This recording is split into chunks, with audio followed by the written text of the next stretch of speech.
In the new Bee Swarm Simulator update, Onett changed the prices of the 3 endgame masks. Some of them actually ended up getting a bit more expensive, so I'm going to be covering if it's actually a scam to buy them now, or if it's still worth it. So without any further ado, here we go. Alright, now starting off, when it comes to the price changes, it actually wasn't just the masks that were made more expensive. There's also the endgame tools. So you can actually see that now in order to craft the Tide Popper, you need 3 comforting vials. The same thing actually goes for both the Gummy Baller and the Dark Scythe now. For the Gummy Baller, you also need 3 more satisfying vials, and when it comes to the Dark Scythe, you also need 3 invigorating vials. Now, honestly, if I'm being perfectly honest with you guys, of course the tools are still worth it. Now, yes, they were made more expensive, which is a bit of an inconvenience. I mean, 3 invigorating vials means you either have to do a couple of the Dapper Bear quests, or collect like 36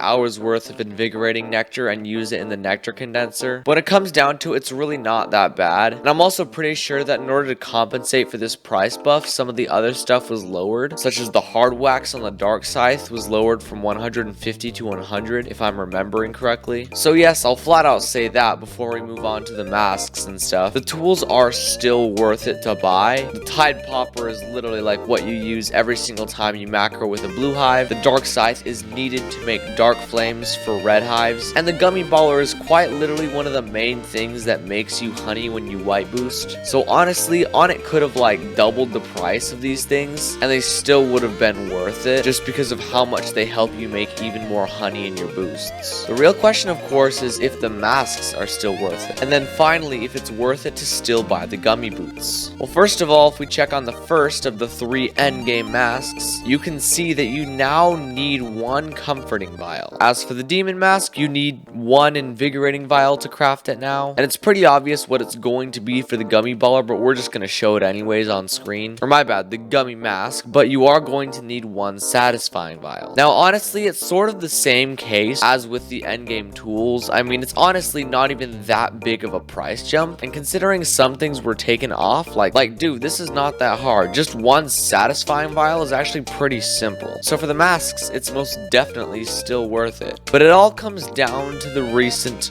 gummy boots buff, or my bad, the gummy boots inflation. Now when it comes to the price changes, it really only takes an extra satisfying vial and an extra motivating vial, which for something as big as the gummy boots, you would think we're getting a bigger buff, but we're honestly not. So yes, it is worth it to still buy the gummy boots, but one thing you might not have known is while the prices were buffed on these items, so were the items themselves. So like, sure, it takes invigorating vials now to craft the demon mask, but the demon mask also got buffed. The demon mask now has 20% instant red conversion. It used to be 15%, but sadly that's the only buff because everything else got debuffed. The diamond mask has been lowered to 1.5 bubble pollen, which has basically been reduced due to the new bubble level scaling, and the gummy boots movement speed decreased to 8 from 10, but honestly this isn't actually really a change. Now despite these slight debuffs and price raises, I would say all these items I said in this video are still completely worth it to buy. Of course, it's going to be a little more of a grind than if you just bought them 6 months ago, but no matter the price buff, they are still endgame items and they are worth buying. So I really hope you guys enjoyed this video. Beesmas is actually going to be coming really soon and I can't wait to cover that. So if you don't want to miss all the Beesmas videos, honestly, you don't even have to subscribe, just hit the bells. It's way more effective. So thank you so much for watching. I cannot wait to see you in Beesmas soon, and I will see you all in the next video.